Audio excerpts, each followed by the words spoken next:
Hey you guys, this is Jess with Sourceful Journey, back with another video. So I am going to put a quick video out, just more of a, I guess you could say a quick answer to those who come across this video. I'm going to make sure to not put any hashtags on it, so if it comes across your feed, that means it was meant for you. I'll probably put only maybe something along the lines of FYP for You page, but rest assured, if it come across your feed again and what I say in this video is pulling at you, that means it was meant for you. And with that being said, yeah, let's go. So the message in this video is gonna be pretty quick. It's just simply focus on just one thing and one thing only: shadow work. If you are unsure about what that consists of, look into some details online. There's so many videos about it.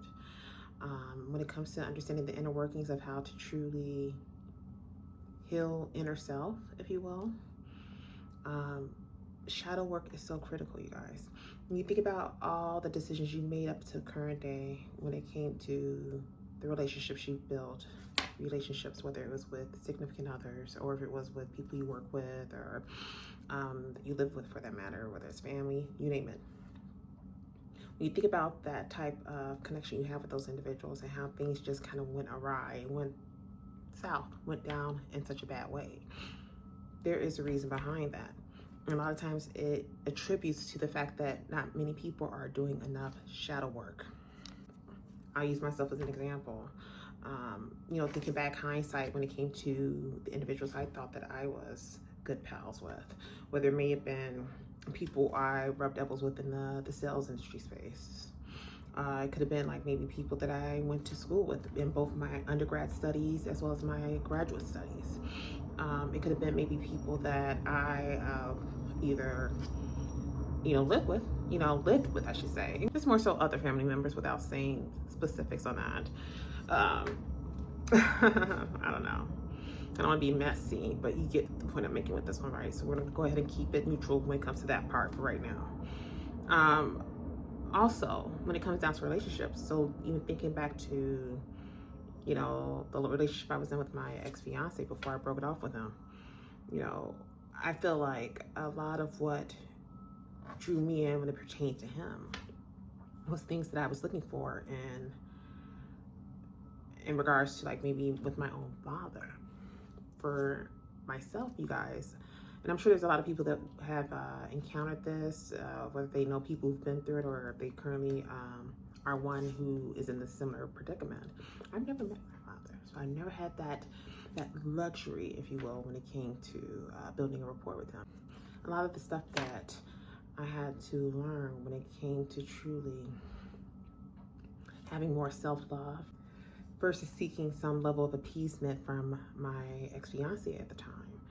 I struggled with that for some time. I was always trying to do what most people would view as people pleasing.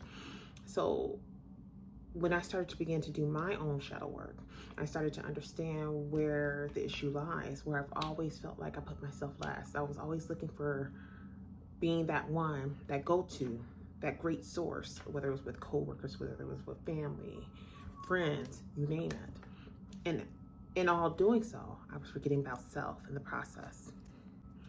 When I got a chance to speak with someone about this, it felt like a weight was lifted for some reason. I just started crying because I realized, like, wow, all this time I was doing all this stuff just because I felt like I had to be that one for everyone else. And the sad part about it is, in doing so, I forgot one important individual in the process. And it was that little girl within myself.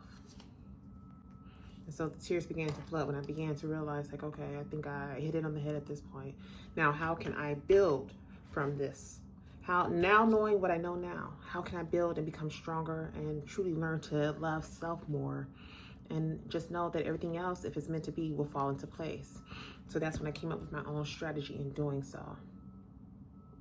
And I'm going to make this video as quick as possible. And I would just encourage others to do the same. if you're on the fence about something, or if you haven't had a moment to kind of like sit back and reflect in regards to why you keep making the same decisions when it comes to building rapport with people, whether it's with partners, whether it's with co-workers, whether it's with family, you name it. Take a moment to sit back and reflect and really dig deep to figure out why. And again, the key in all of this, you guys, I can't stress it enough, please hear me.